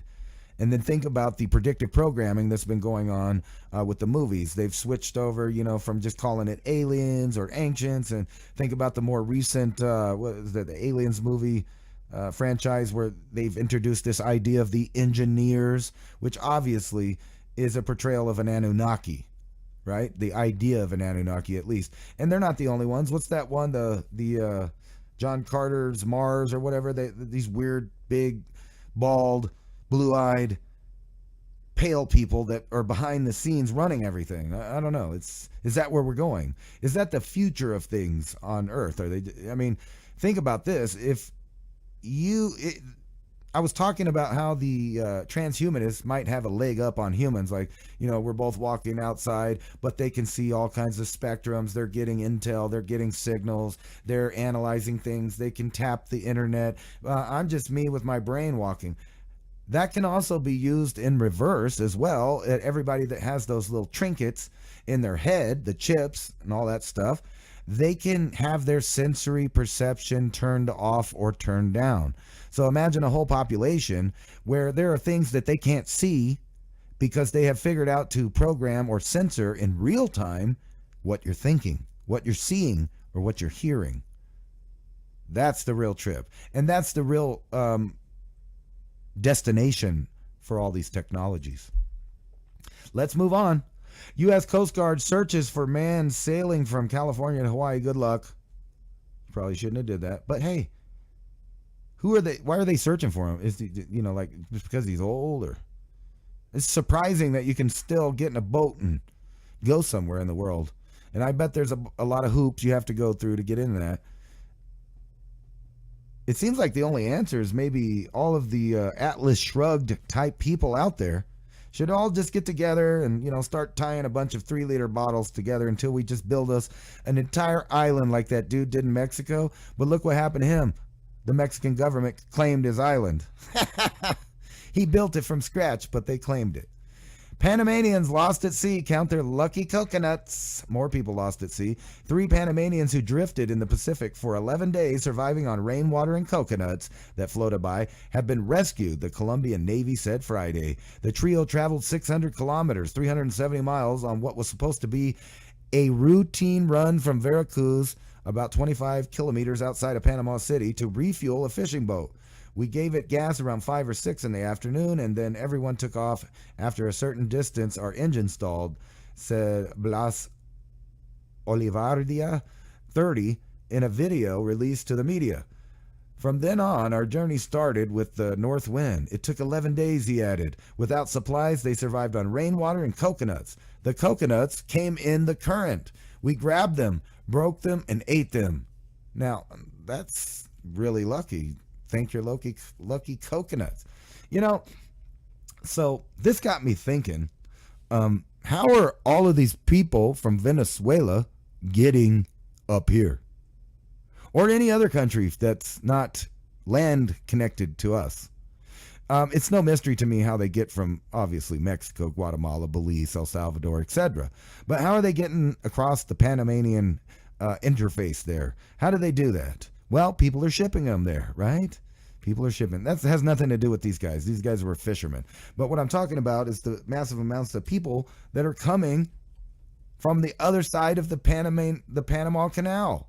How are they getting across? How are these thousands and thousands of people getting across there?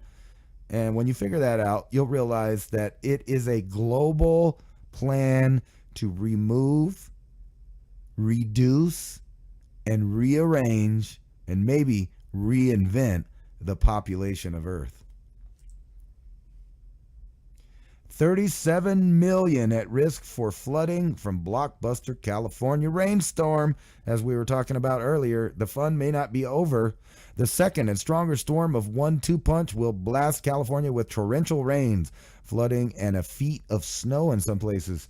Hot on the heels of the drenching storm and low-end atmospheric river that affected California from Wednesday to Thursday, a more potent storm, a high-end atmospheric river, will roll ashore Saturday night and Sunday with major impacts that will threaten lives, prosperity, and travel into the next week. And we ain't going to get none in New Mexico. Every time this happens, we don't get a drop over here. It comes, it dumps all over Phoenix, out there in the middle of the desert, and then by the time it's here, we don't get none of that. It sucks. Anyway, public awareness and storm readiness are strongly encouraged as life-threatening conditions may evolve in some communities. So this is one of those times that, if you live in one of these communities, don't be a riri. Actually go figure out if you've got drinking water. Figure out if, what are you going to do if it floods where you're at? Are you going to sit on your house with an empty milk carton begging for help from the Coast Guard? I hope not. I hope my audience, if you live there, you should maybe look into worst case scenario in case it is. Instead of the 90 people that froze to death when the weather got bad here a few weeks ago. Maybe you guys should think about, if you live there, planning ahead.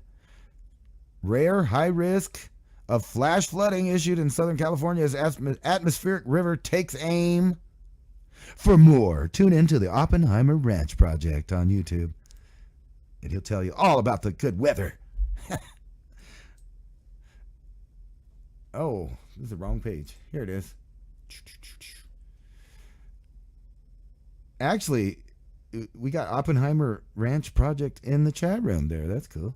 USGS records 5.1 magnitude earthquake in Oklahoma, Prague. Ugh, oh, that's a horrible place. I'm just kidding. I'm sorry to the people that live there, but I've been to your town.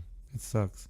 The U.S. Geological Survey says that a 5.1 magnitude earthquake shook the area of Prague and parts of Oklahoma late Friday night. The 5.1 earthquake was recorded around 11:24 p.m. with the epicenter of the earthquake being in Prague, Oklahoma. They have little earthquakes like that there, though. We have them right here, too. I never feel them. I always see them on the map. 4 point something, something, blah, blah, blah. I don't even feel it. It doesn't even wake me up. Maybe one will come closer to me. Missing link.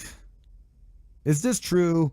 Have they figured out where the water in our solar system came from? Let's check it out. Missing link that created water in our solar system discovered. Santiago, Chile. Astronomers have traced the source of Earth's oceans, rivers, and lakes back to a stellar nursery located 1,300 light years away. They're describing this finding as the missing link in the evolution of life as we know it. Is this where the fabled ice comets come from that we've never found or never seen? Oh, anyway. We can trace the origins of water in our solar system to before the formation of the sun, says lead author Dr. John Tobin of the National Radio Astronomy Observatory. The international team discovered gaseous water in a substantial planet-forming disk around the star V883 Orionis. The star, located in the Orion constellation in the southwestern sky, was studied using the ALMA boy, that's a big name. Telescope in Chile, the Atacama Large Millimeter Submillimeter Array. telescope in Chile. Upon examination, the researchers found that the disk contained at least 1,200 times the quantity of water found in all of Earth's oceans. The discovery could potentially aid researchers in identifying planets or moons that are most likely the harbor of extraterrestrial life. Scientists have previously observed that the transfer of water from clouds to young stars and subsequently the comets to planets. But is that true? Because as far as I know, I ain't a scientist or nothing, but I don't think that they've ever found a comet with water on it. So I don't know why they keep saying this. There's like a fictional comet that's out there that's just like this big chunk of ice cream, and it's vanilla flavored.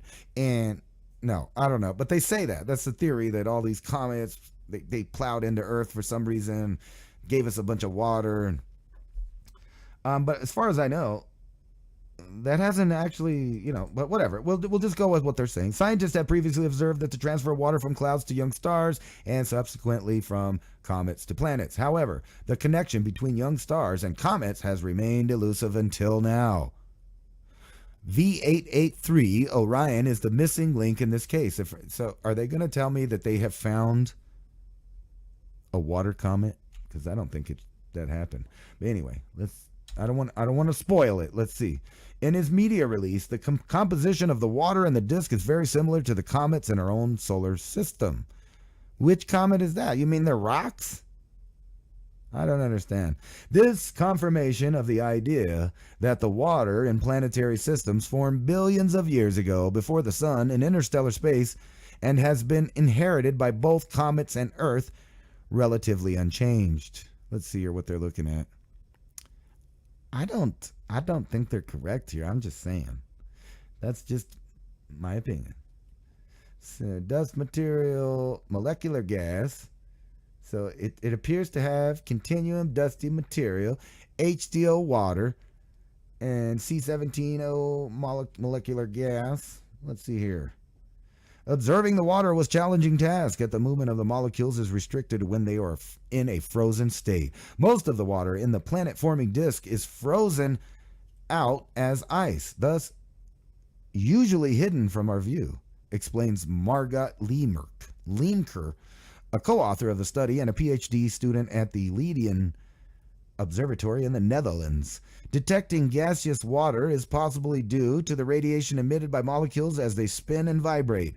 It is typically found near the center of the disk, close to the star, where temperatures are higher. Unfortunately, these central regions are concealed by dust and are too minuscule to be imaged with our telescope. Excuse me. I didn't mean it was imagined, but it might have been because, like I said, have they ever... Maybe I'm mistaken, but I don't think that they've found any comet yet with water on it. I could be wrong, but according to them, I guess this water's just floating out there and, it's coming in sometime at some point somewhere in our past. But we haven't seen it in our time, but it's there. Don't worry about it. The most popular man in Ukraine. Now, this has got to be a good story. I bet it's full of cocaine, hookers, and blow. Oh, wait. Which one's the blow, you might ask? I don't know. That's up to you to decide whether it's the hookers or the cocaine. General Valeria Zalosky. Yeah, I'm not going to. Let's just call him Valerie. General Valerie is a national hero for Ukrainians after repelling the first wave of Vladimir Putin's invasion into the former Russian region of Kiev. But 2 years into the war, setbacks on the battlefield and political jealousies at the capital have soured their relationship with President Volodymyr Zelensky. This week, the president tried and failed to force out his commander-in-chief, pulling back a curtain on the damaging rift at the heart of the Ukrainian war effort. The dispute helps explain the indecision over military strategy that is worrying officials in Washington as they pile billions upon billions upon billions of your hard-earned taxpayer money over there, killing off all the Ukrainian kids, and soon they'll be wanting your kids to go over there and take up the war effort. Anyway, I digress. Let's move on. Their dispute helps explain the indecision that's worrying us when we're giving them all that money. Unwanted element of uncertainty at the point when U.S. military aid hangs over the balance. Troops are running dangerously short on ammunition, and Russia is on the offensive again. Zelensky could just fire his general, and that may well be the end of the game. One senior European diplomat who speaks regularly to Zelensky's team and said that they thought it's most likely that Zelensky here, I think that's Valerie, would be dismissed, and worried about a signal if it would send to Ukraine's allies. The commander met with his boss for a regular military planning discussion on Friday evening. Their dispute comes at a delicate moment for the president. An outstanding Valerie would be certain to hurt morale among both troops and civilians. Are they still fighting that war? God. Why don't they just let the Russians be Russians and the Ukrainians be Ukrainians? Except for the Ukrainians used to be part of the Russia, and then, there was that whole debacle in World War II. Remember when they was on the Allied side with Russia, but then they said, you know what? Never mind. We're going to side with these Nazi guys over here. Because we don't like Russians, so we're gonna hang out with the Nazis. We're gonna form our own SS battalion. Let's pretend like we forgot all about that. All right, let's forget about all of the CIA funding in Operation Gladio that helped some of those Nazi families retain power all the way into 2014 when they had their Orange Revolution.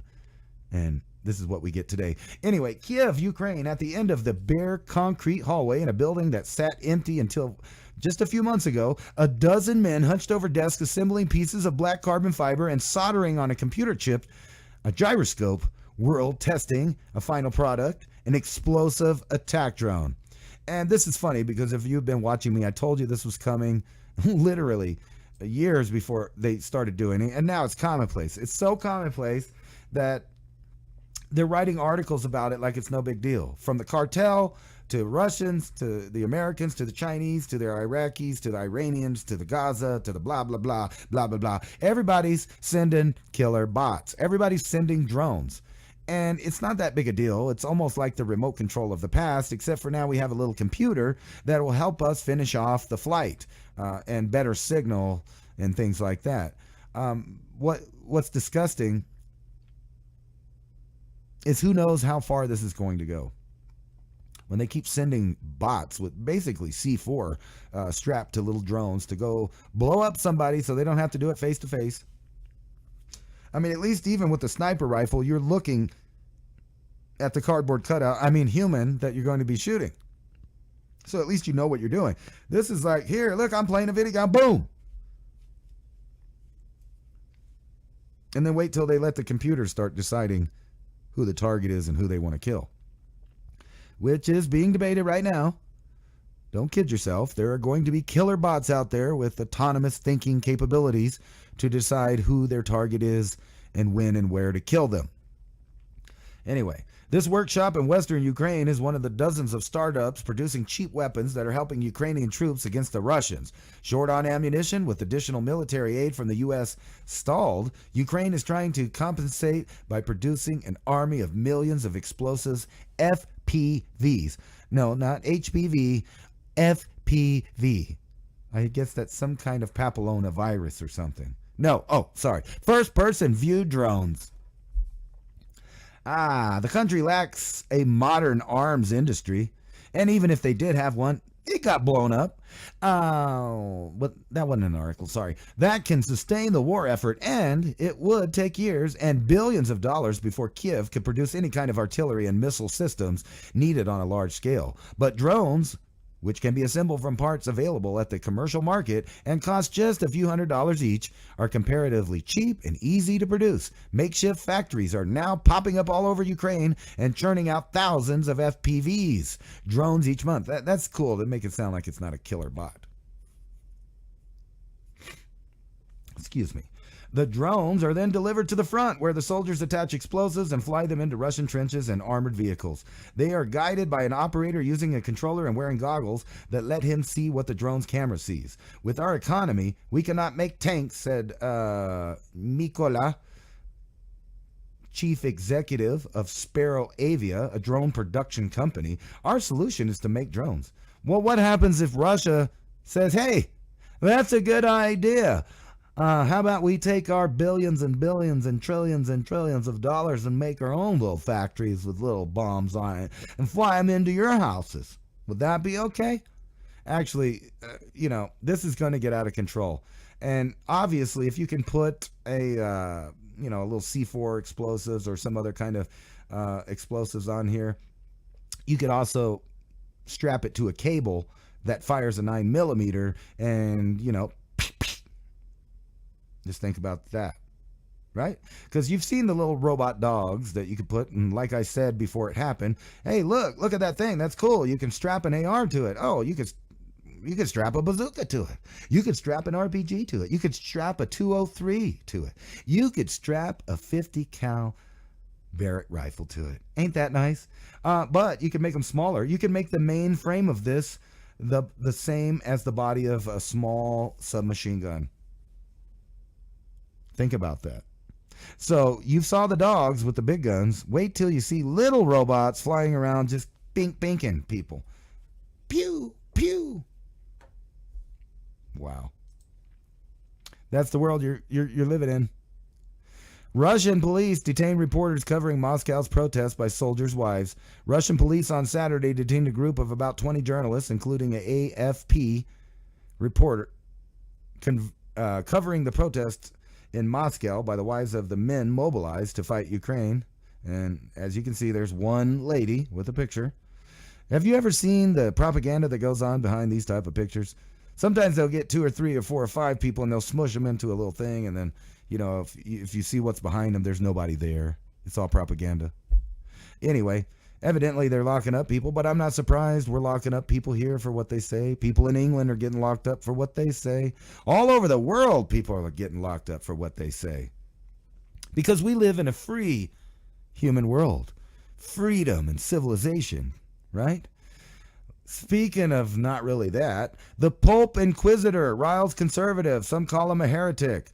Cardinal Victor Manuel Fernandez has alarmed some Catholics with guidelines on blessing same people couples and a book on orangutans. I'm just joking. It's saying same sex couples and orgasms. Now, I don't know about you, but I've long counted out the Roman Empire. I mean the Catholic Church. Out of my mind as somebody I want to follow or be around or be with. And no offense to Catholics, because there's lots and lots of Catholics that are great people, good people, God-fearing people, all of that stuff. I'm not saying that. What I'm saying is how did they get lulled into following people in an organization full of 300,000 pedophiles? How do you still go to the church knowing that there's like hundreds, not one, not 5, not 10, not 20, not 30, not 100, not even 1,000, but hundreds of thousands of pedophiles being protected with diplomatic immunity, never going to prison. I mean, it doesn't matter what organization you join. Once you found out a few pedophiles run it, why would you ever go back? I'm just saying. There should be a breakaway Catholic Church, in my opinion. People that believe in, I'm not saying that I'm Catholic or anything like that. Nothing against any of the denominations,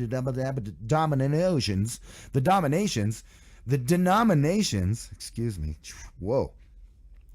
Nothing against that, but maybe if you're a Catholic, you might want to start your own church. One with less pedophiles and all of that stuff. I'm just saying. And don't get me wrong, it's not like the other religious leaders in the other denominations don't have their fair share of over and over and over again pedophiles getting busted for raping kids. The only difference being those churches, the father, the pastor, whatever they are, they go to jail for being a sex offender. But for some reason, if you're part of that group, you get away with it. or they might pay somebody if they sued them. So this independent city state that's the remnants of the Roman Empire that became the Catholic Church has their own city, has their own banking system, has their own money, has their own diplomatic immunity, and is recognized by every country in the world as a sovereign nation with emissaries and diplomats all over the place. Oh, we're out of time. Sorry about that, Revolution Radio. Have to cut you off. Thanks for listening.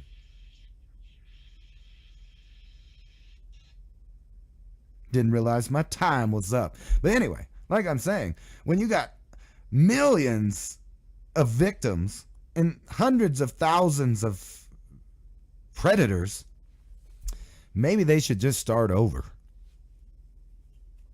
That's all I got to say about that. Yeah, I don't agree with any group, any religion that believes it's okay or it's forgivable or we'll just look the other way or he didn't mean to or any of that crap. If you're boning children, I think you should get the death penalty. I'm sorry. That's my belief and I'm sticking to it. El Salvador. They got a cool dictator. Anyway, that's all I got for this week. I have to get back to my sick family that probably, needs some stuff or whatever. I'm sick too, but we got to go, man. We got to protect them children. I'm just saying, I'm sorry if I offended you if you're a Catholic. I really am. And I'm not talking about you personally, but I am talking about your organization. I mean, it's hard to argue. I don't even see any logical argument you could come up with say, well, I still go to the church because they're not all bad, just the management. Anyway, peace out. And thanks for watching. This has been Mountain High Time. I'm your host, Ransom Godwin. Come back Thursday for mini Ice Age conversations. And next Saturday, I'll be here with another Mountain High Time. Peace out. And think about it. Everybody wants to blow everything up. So I'm going to leave you guys with this.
What a shot to the ticker.